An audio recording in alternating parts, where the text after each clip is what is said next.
Bienvenidos de vuelta al programa. El vicepresidente de la señora Kamala Harris, Tim Walz, también estuvo con 60 Minutes y dijo que si lo elige vicepresidente, él aspira a ser un consejero de Kamala. We wanted to know what role Governor Tim Walz might play should this team get elected. Look, she's running to be the president, and there's only one president at a time. But I think watching who surrounds the vice president, the decisions that she makes, how she gets things done, I view my role to be one of those people, to be an advisor to her. She understands I've had different lived experiences. So my job is to give that experience, to talk about the times as governor or the times with National Guard. How do those things work?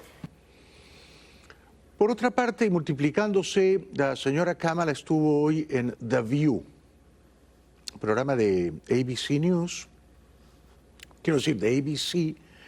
No es exactamente un programa periodístico, ¿no? Es un programa que hacen varias señoras, todas ellas estaban absolutamente con Kamala, ¿no? Y no lo disimulaban, no lo ocultaban, era un festival de Kamala, ¿no?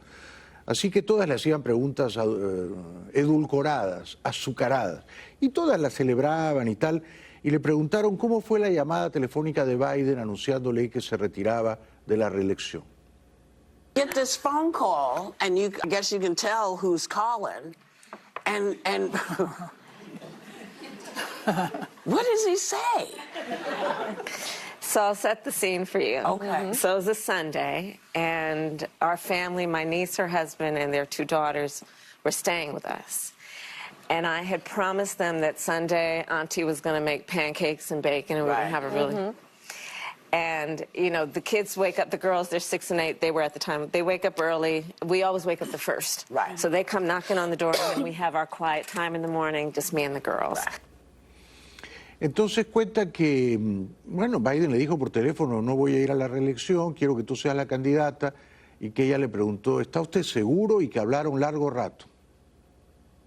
And so then we had a puzzle, so we went back up to work on the puzzle. I'm still in my workout clothes. Right. And we're working on the puzzle, and the phone rings. Right. So I said, Auntie will be right back. And it was the president, and he told me his decision. And I'll tell you, the first thing I asked him is, are you sure? Because what a big decision. Yeah. And historic. Oh, yeah. And we talked for a while. Meanwhile, I went back into the room where the girls were, and I'm like, go get your father. Because I knew he'd be up somewhere. Bueno, muy divertido, muy amigable, muy cordial, pero lo interesante sería ver a Trump en The View, ¿no? Eso sería lo interesante, la confrontación, ¿no? Cuando todas están de acuerdo y se celebran unas a otras, ya no es tan divertido. Kamala dijo que inmediatamente después llamó por teléfono a su pastor para pedirle consejo espiritual. Seguro que después el pastor le pidió una pequeña donación. But, you know, so there were these, it was a real split screen, obviously, and then the rest of the day was, I mean, it was surreal. I'll tell you honestly, one of the first people I called was my pastor. I mean, I needed to talk to God, you know, and to pray. Yeah. It was, I understood in real time what was happening, and obviously then it really set in the hours and days to come. But Yeah. it was quite a day. ¿Es creyente, genuinamente creyente religiosa? Sí lo es, sin duda. Como los Biden, son genuinamente creyentes.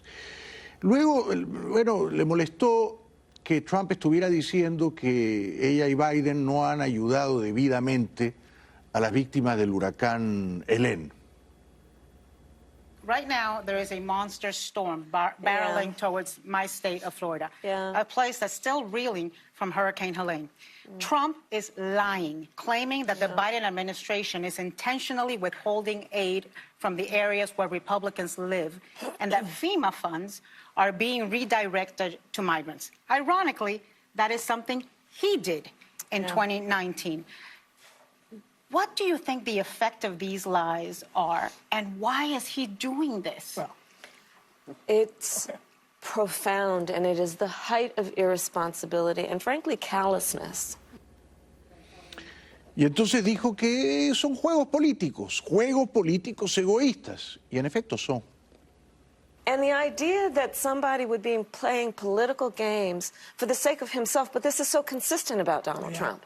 He puts himself before the needs of others. I fear that he really lacks empathy on a very basic level to care about the suffering of other people and then understand the role of a leader is not to beat people down, it's to lift people up. Absolutely. Especially in a time of crisis.